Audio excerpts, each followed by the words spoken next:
In 1985, Israel was a country printing its own collapse.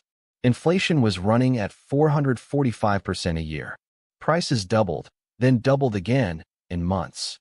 The shekel was being redenominated mid-decade because the zeros wouldn't fit on the banknotes anymore. And yet, within a single year, that same economy stopped the spiral cold. Inflation went from 445% to roughly 20%. No civil war, no IMF rescue, no foreign army. Just a coordinated package of policy that economists from Argentina to Bolivia would later copy. How did a country of 600,000 people in 1948 build, break, and rebuild its economy 3 times over, and end up one of the most concentrated tech ecosystems on Earth? That's the story I want to walk you through. I've split it into 4 phases, 1948 to today. Phase 1, 1948 to 1966, the directed economy. State-led, socialist, absorbing waves of immigration, nearly 3 times the founding population. Phase 2, 1967 to 1973, the mixed economy. The 6-Day War shifts everything: borders, confidence, capital flows. Phase 3, 1973 to 1985, the lost decade. War, oil shock, hyperinflation. The story almost ends here. Phase 4, 1985 to today, stabilization, free markets, and the rise of the startup nation. Each phase is shaped by a war, a wave of immigration, or a policy decision, usually all 3 at once. 2-minute slides. Phase 1 block. When the state was founded in 1948, the dominant ideology was socialist, but not Soviet. The leadership wanted a welfare state with private property intact, workers' rights, unionization, minimum wage, state housing for new immigrants, but factories could still be privately owned. The kibbutz movement, with its radical egalitarianism, supplied much of the founding political class. So the early economic plan was essentially their plan: central planning, state-owned enterprises, the Histadrut Labor Federation as a major economic actor in its own right. Then came the demographic shock. In 1948, Israel had about 600,000 people. By 1956, 8 years, it had absorbed nearly 1 million more. Holocaust survivors from Europe, Jews from Yemen, North Africa, Iraq. The economy could not feed them. So in 1949, the government declared the austerity period: rationing, import controls, food allocated by family. It lasted 3 years. 2 outside flows kept the economy alive. The first was American Jewish capital, the bonds program, raising loans for development. The second, more controversial, was German reparations, post-Holocaust payments that, despite enormous moral resistance, the Ben-Gurion government accepted as strategic infrastructure for the new state. By the mid-1960s, the model was hitting its limits. The state was the economy. Banking was concentrated in 2 institutions. The Tel Aviv Stock Exchange existed, founded in 1953, but trading was thin and tightly regulated. Capital was allocated, not priced. 1.5-minute slides. Phase 2 block. In 1965 and 66, Israel slid into a deep recession. Public sector-led growth had run out of room. Unemployment surged, and there was real fear of war. Then the war came. June 1967, 6 days, decisive Israeli victory. Economically, the result was almost the opposite of what you'd expect. Existential threat lifted. Tourism surged. The Bar-Lev fortifications along the Suez Canal triggered massive infrastructure spending, built largely by private contractors. This is the moment Israel's private sector visibly emerges. The state hires it, it grows, it starts buying its own equipment, its own machinery. Investment confidence rebuilds. Foreign capital arrives. The law for the encouragement of capital investments pulls factories into Israel. The Dead Sea Works, Israel Chemicals. Industry starts moving beyond agriculture into electronics and chemicals, the seeds of what becomes high-tech 20 years later. For 6 years, Israel grows fast. Then 1973 happens. 2-minute slides. Phase 3 block. October 1973, the Yom Kippur War. Surprise attack, severe casualties, defense spending balloons. The government finances the war the way governments always do when they can't tax their way out, by borrowing and ultimately by printing. Then the second blow lands. OPEC, the oil cartel, retaliates against Israel's allies by quadrupling oil prices worldwide. This is the first energy crisis. For Israel, an importer with no domestic energy, it's a direct hit on production costs.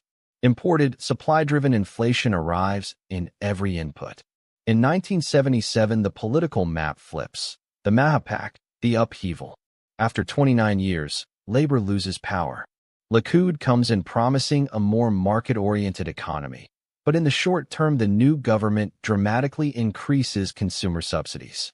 Deficits widen. The central bank keeps monetizing them. Inflation, already elevated, becomes structural.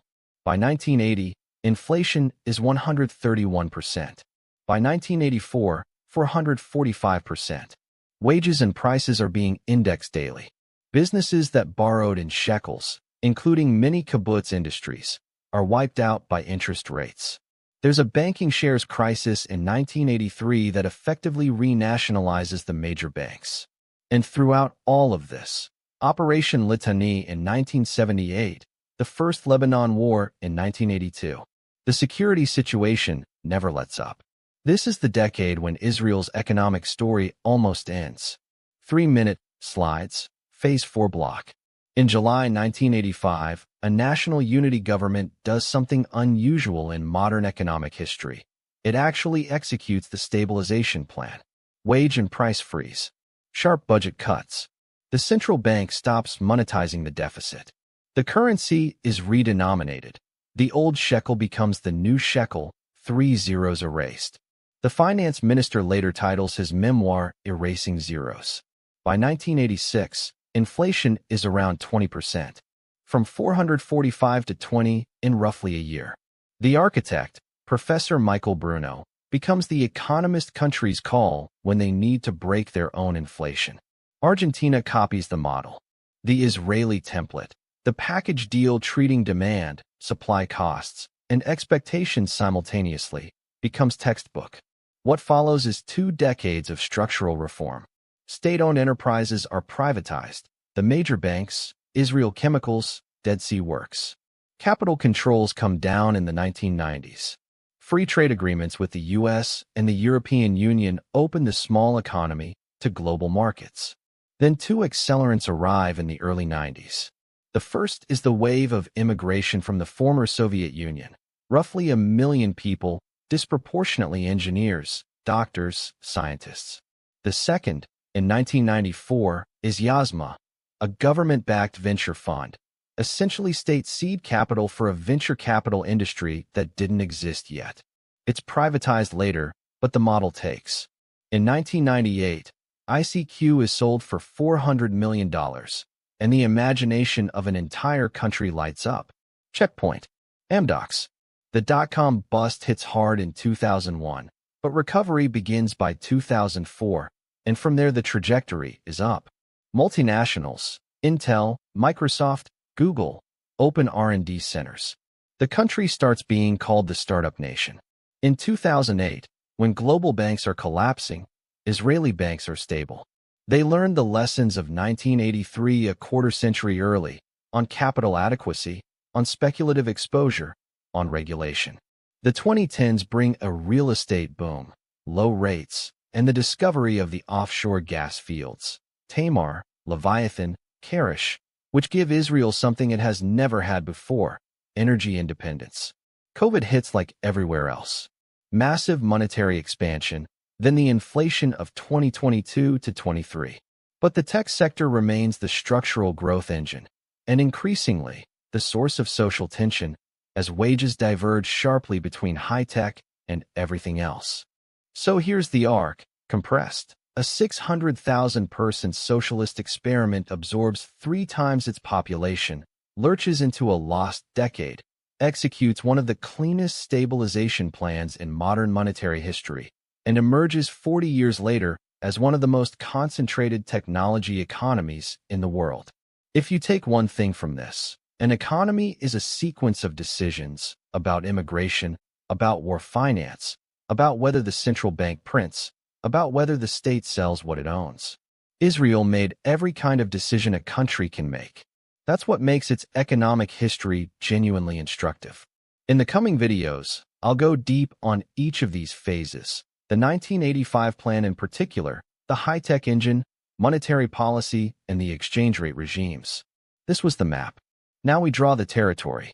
What if I told you that the secret to Israel's economy is not technology, not natural resources, not even the army, but immigration?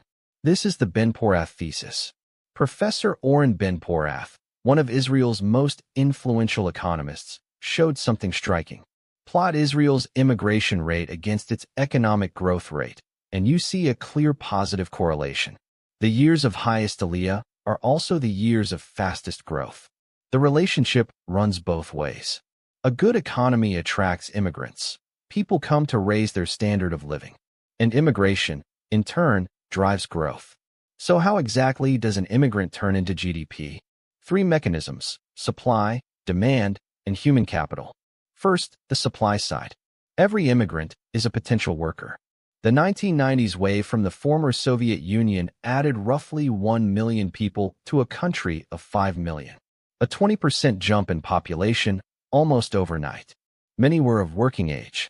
The labor force expanded dramatically. More workers means more output, more goods produced, more services delivered, more GDP. This is the most direct channel from immigration to growth, people working. Second, the demand side. Every immigrant is also a consumer. They need housing, food, electronics, transport, schooling. In Keynesian terms, aggregate demand rises sharply, and in the short run, demand drives output. Firms hire more workers. They expand capacity. They invest. The economy heats up. So you get growth on both sides at once, supply and demand. Most economic policies move only one of those levers. Aliyah moves both at the same time. But the most important channel is the third one, human capital. Immigrants don't arrive empty-handed. They bring skills, education, and culture. The Soviet wave alone brought tens of thousands of engineers, scientists, doctors, and musicians. They reshaped Israeli science, technology, and the arts. Today's startup nation, the high-tech ecosystem that dominates Israel's exports, owes a large part of its existence to that wave of skilled immigration. So the equation is simple: workers plus consumers plus know-how equals growth. But it isn't free. In the short run, large immigration waves cause real problems. Absorption is expensive. Housing becomes scarce. Unemployment can spike to 10% or more because the labor force grows faster than firms can hire. There's structural mismatch. A Russian engineer cannot immediately work as a Russian engineer in Israel. Language, credentials, and professional networks all have to be rebuilt. But Ben-Porath's argument is that these are short-run frictions. Over the medium and long run, the economy adapts. Workers find roles. Demand catches up with supply. Unemployment falls. And the economy is permanently larger than it was before. The role of government is critical. The state has to do what the free market cannot do alone: build housing, provide professional retraining, integrate workers into the labor market. We saw it in the 1950s with the Ma'abarat, the immigrant transit camps. We saw it again in the 1990s with absorption baskets and language programs. But, crucially, different waves need different policies. Immigrants from Western Europe or North America, skilled professionals coming from democratic, market economies, often need very little hand-holding. Give them an absorption basket. Point them at the labor market. They integrate themselves. Immigrants from less developed economies or very different cultural backgrounds need much more government support. Housing, employment placement, professional certification, cultural bridges. The policy mistake is to treat all immigrants the same. The Ben-Porath thesis is a simple but powerful idea. Immigration is not a cost. It is an investment. In the short run, it strains the economy. In the long run, it expands the economy. And the bigger the wave, the bigger the expansion. This is Israel's deep economic secret. Every major growth period, the 1950s, the 1990s, followed a major immigration wave. The country that absorbed 3 times its founding population in 75 years is the country that became the startup nation. The two facts are connected. That is the Ben-Porath insight. What does it take to build a country? Not just politics, not just an army, infrastructure. And looking back over Israel's 75 years, you can read the entire economic history through one lens: the major national projects. Each one solved a specific bottleneck: electricity, water, defense, technology, transportation, and each one set up the next stage of growth. Let me walk you through them chronologically. When the state was founded in 1948, the two most urgent projects were obvious: electricity and water. The Israel Electric Corporation expanded power infrastructure across the country for industry, agriculture, and households. Without electricity, you cannot develop an economy. That's why it became a government-owned company and remains 100% state-owned to this day. In parallel, Macroeconomics, the national water company, laid the groundwork for water infrastructure across the country. This is what made kibbutzim and agricultural settlements possible, and it set the stage for the national water carrier a decade later. The Zionist leaders understood this even before independence. No country exists without power and water. In 1951, Israel signed the reparations agreement with Germany. The Germans paid compensation for the Holocaust in the form of billions of German marks. It was morally fraught, but Ben-Gurion decided yes, because without external capital, there are no infrastructures. The reparations funded equipment, transportation, public institutions, and the early defense industry. They bridged the country across its scarcity years. In 1958, Israel began the nuclear project at Dimona, a defense technological program that required enormous investment. Beyond its strategic role, Dimona pulled in scientific knowledge, energy, and medical technologies, and pushed the entire higher education system forward. Then through the 1960s came the defense industries: Rafael, Israel Aerospace Industries, and Elbit. These eventually produced the Iron Dome, the Aero missile system, and dozens of other platforms. The lesson here is one of the most underrated in Israel's economic history. The defense industries became the engine of the civilian high-tech sector. Engineers trained on missile guidance systems went on to build the cyber, communications, and software companies that define the country today. You cannot understand the startup nation without first understanding the defense industries. From 1959 to 1964, Israel built the National Water Carrier, a national project that pumped water from the Kinneret all the way to the Negev and the center. Result: regular water supply nationwide, agricultural development, and a generation of advanced water technology. In the 1970s, Eilat was developed as both a port and a tourist destination, a free trade zone, hotels, infrastructure, a southern anchor for the economy. In 1977, the new Likud government launched Project Renewal, large-scale rehabilitation of distressed neighborhoods, focused on housing, employment, and reducing social gaps. People sometimes ask, isn't Likud supposed to be capitalist? Why this kind of intervention? Here's the distinction: this isn't socialism. It's correcting a market failure. No private developer was going to rehabilitate a low-income neighborhood. There was no profit in it. So the state stepped in. Over the years, those same neighborhoods, in Jaffa, in Jerusalem, elsewhere, became some of the most expensive real estate in the country. That's not redistribution. That's infrastructure for places the market wouldn't touch. In the 1990s, Israel made a strategic choice. The government entered an emerging field, high-tech, and deliberately catalyzed it. Direct investment, laws encouraging venture capital, dedicated high-tech parks, the Yozma Fund. The pattern: the state builds the market until the market can stand on its own. 2 decades later, Israel was a global tech powerhouse: jobs, exports, foreign currency, and the brand of the startup nation. None of it would have happened without that deliberate state catalyst in the early 90s. From the 2000s onwards, the projects modernized. In 2000, the Cross-Israel Highway, Highway 6, opened. Built and operated by private developers under government planning. It linked north and south, cut travel times, and the model has kept expanding ever since. In 2010, the offshore gas fields, Tamar, Leviathan, Karish, came online, discovered by private companies after years of exploration. The contribution, energy independence, exports to neighboring countries, cheaper electricity, lower emissions. In the 2000s and 2010s, desalination scaled up, massive plants in Ashkelon, Hadera, and elsewhere. The red line of the Kinneret stopped being a daily anxiety because the country now had its own engineered supply.